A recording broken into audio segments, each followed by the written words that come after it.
So the Knicks went down to face a familiar foe, the Miami Heat, that is, and try to extend their winning streak to 3. Now, if you know anything about these matchups, no matter the roster construction, it's always a battle. And that's what it was for 3 quarters, or 3.5, I should say. Both teams battled and were tied for the most part. However, towards the end of the third, that's when the Heat started to get into rhythm and take advantage of the Knicks' mistakes. They were able to get into a double-digit lead and eventually make it balloon to an 18-point lead in the fourth quarter. The Brunson burn was in full effect all night long, but even with his attempted late-game heroics to bring this thing back within 5 points with about 1:40 to go, just didn't make a difference for the Knicks, and they would ultimately make too many mistakes to stay in this one and try to win it. So the Knicks would lose 115 to 107. Unfortunately, we couldn't extend this thing to 3-0, but hey, back to the drawing board. The early woes of the Mike Brown era begin. Make sure to hit that thumbs up button for your boys. Subscribe to the channel if you haven't already done so. This is KFTV Postgame Live.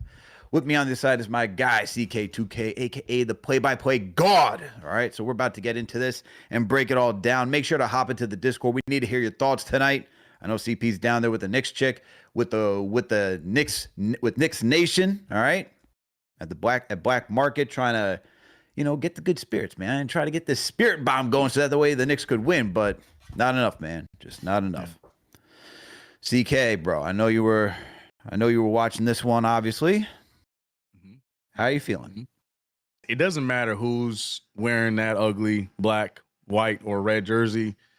That man, Eric Spoelstra, just knows how to whisper to these damn role players and get them to out-hustle, outplay us every single time. It just grinds my gears. The Miami Heat, like, everything that worked so well in the first 2 games, Spo and them did a great job in saying we're not letting them do that. Transition, what is transition buckets? They're not letting us do that. Every time we had an opportunity to send 2-3 guys down, they had like 4 ready to go. I don't know how they got down there so fast, but they were there. Second chance points, huh? Even then, we get the offensive rebounds. Didn't score off of them. Didn't matter.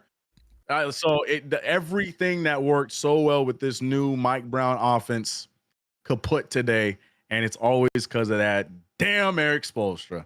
So it's, it's tough that our first loss of the season has to go to that team, but it is the first loss of the season. We knew we weren't going to go 82-0, shake it off, and let's get ready for the next game. I'm over it.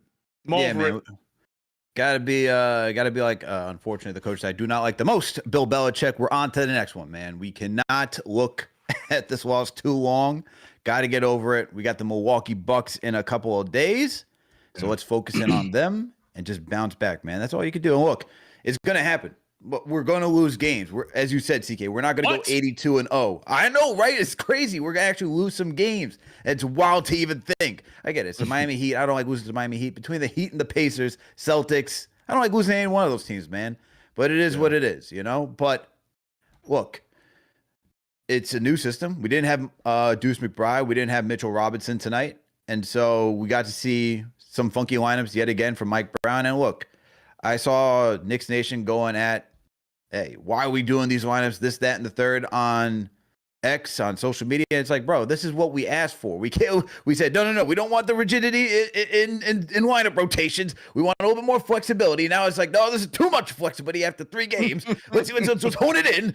No, guys, we got to chill, man. This is the whole point of an 82-game regular season. We're experimenting. We're trying to figure out what works, okay? And guys are going to miss time. You got to see if guys could step up, play better, who can do that. It's going to happen, man. We're going to lose some games. I'm not too upset about this one. I see people in the chat saying we're not winning at all this year. Man, it is way too early to be coming out with that negative energy. It is way too early for that. It's game 3. Relax. It's okay, guys. It's truly okay. It's over, Alex. Oh, my God. The dramatic pause. I couldn't even keep a straight face after that. Yeah, it's just who it is that we lost. It's just annoying as hell. But you called it perfectly, man. Milwaukee's still trying to figure themselves out. They're who's next on the schedule. I'm focused on that. But I guess we have to talk about today, don't we? We do got to talk about today. And look, I guess we could start off with a positive. Let's start off with a positive because Jalen Brunson was in his bag. That's the easiest thing to discuss right now. The guy, like you talked about it, Miami defense was stopping everything out in transition. So it looked very familiar that this game started to slow down. And who controlled the rock for the most part? Jalen Brunson. And I'm not even upset about it because nobody else had an answer offensively today. OG didn't have an answer. Cat, for the most part, didn't have an answer. I know Huck Porty, he's not going to be an offensive answer. Clarkson wasn't having anything. Yabusele was missing shots. Josh Hart was, okay, gave you the energy that you need to. I'm not looking for him to be a scorer. Landry Shamet didn't give you anything today. Kolek was, I'm not expecting much out of Kolek either, but like there was only two guys that really showed up. It was Brunson, and you can talk about the efficiency of Mikal Bridges tonight, all right? But Brunson was that dude. He was holding it down. I mean, for the love of God, as I said in the opening monologue, we're talking about with like 5 minutes to go. This man brings it back within 5, damn near by himself with his playmaking, his scoring. And, outside of we're talking about 2 offensive fouls because you had Cat and Hart back to back with their screens. Then you turned the ball over, and that's all she wrote. So Jalen Brunson did the damn thing tonight. This was his stat line, CK. This was his stat line. He had 37 points, went 14 to 26, 5-11 from downtown, 4-4 from the free throw line. So much for a free throw merchant. He only got to the line 4 times. Got you 5 boards, 7 assists, 3 steals, all with 3 turnovers. He was a +6 tonight. I'm not really a big plus-minus guy, but you can see that he was the biggest positive out there on the floor. Okay, so he had it going, and unfortunately, nobody else showed up, man. Yeah, just him and Mikal were the only ones that really gave us any kind of spark. But yeah, I know there's gonna be some complaints about Brunson, like there he goes back to the dribble. Look, man, it was, to me tonight, it was a lot more than that because you saw, and it was too late for it to happen. But when it did happen down the stretch, as you mentioned, it wasn't just him all scoring. He did a great job. You saw him directing, trying to get OG in spots, knowing OG wasn't shooting well. Him and Mikal were trying to do everything they could offensively. I know that there's going to be the conversation about keeping Towns out of it. I'm sure we'll talk about that in a little bit, but it felt like he was even trying to get him where he's at. It just felt like Brunson was like the only source of energy in today's game when it counted and when it mattered, when he was on the floor in the beginning of the game, he was on the floor throughout the middle, and then definitely in that last stretch we saw, that was the only time we had an opportunity to get back in this game a lot because of our captain, Jalen Brunson. But yeah, it wasn't, I was saying that even Brunson put up 50 just with the way that everything else was going on in that game. It just felt like it was one of those games where the Miami Heat just sucked the energy out of from the New York Knicks. It didn't matter. Brunson went for 50, 60. If we just so much boneheadedness going on around the floor that, Jalen Brunson did everything he could to keep us in it. Getting it back to 5, it felt like we had a chance. But like you mentioned, 2 boneheaded plays. Like, yeah, it wasn't just offensive fouls, boneheaded fouls. Alex, I don't care if I'll say it, boneheaded. Why your leg all the way out there on the screen, Karl Anthony Towns? You are a big fella. Use your body. You should know how to set a screen. You are a big.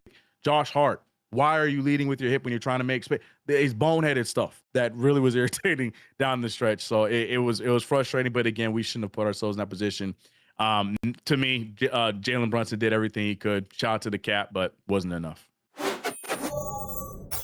Rough night. Giants lost and we lost Scat, and now the Knicks lost. So not a good night for New York overall. But hey, it was an 8-point loss. I'm not gonna freak out over it like other Knicks fans are dooming. Despite us missing every shot we could, we lost by 8 points. So, I look at that as a positive. By the way, Mitch posted on TikTok he's tired of being single. So any ladies listening, you're interested in trucks and a Southern boy, I guess you should hit up Mitch as well too. So, all right, there it is. What do you think for the next one? You think we're bounce back against the Milwaukee Bucks? I think so. They just lost to the Cavs, so everyone's now 2-1. So as long as we're able to stop Giannis, he's like the only good player. It's like Giannis and friends as the roster. Giannis and friends at this point. That's what it is. Yeah, as long as we're able to like slow down Giannis, I think we can get the win for sure. So okay. And last question for you before I let you go. Was it Cat? So for Cat tonight, is it Bam playing better, or do you think his quad injury is actually impacting his performance so far? I think it's Bam playing better. I mean, Cat looked good in the last 2 games. So I'm like, CK said, it's like Quad probably plays a part, but I think it's mostly just Bam had a really good night. The Heat generally had a better night in general than the Knicks. So yeah, I think it's just that. He'll be fine, I'm sure. Yeah. Okay. Appreciate the call, Tingus. What's your name, man? And where are you calling in from? I'm Devin, and I'm calling from Virginia. Devin from Virginia. Appreciate the call, Devin. Look forward No to the problem. next one. All right. Yep. Level-headed call. Let's go. Level-headed call, man. Level-headed call. Shout out to Devin from Virginia. Thanks for calling in. Look, man. As he said, it's a tough one. Lost by 8. Move on to the next one. Go face Giannis and Friends, as he's saying. Sounds like a nice TV show, Giannis and Friends. Although, can you really call it Giannis and Friends? Because he's got his brothers over there. So, like, how much of it is Giannis and Friends and is Giannis family and friends? You know what I mean? Like, what type It's of just TV show would one that be? brother. It's like, like when they show all the actors in it, and then at the end it's like with so and so. Yeah. So like in this one it'd be Giannis, and then like I don't know, AJ Green, whoever the guys, and at the end it'd be with the Nasus Antetokounmpo. So we know he's there, but let's be real, it's Giannis and friends. So nah, I'm cool with the take I'm going.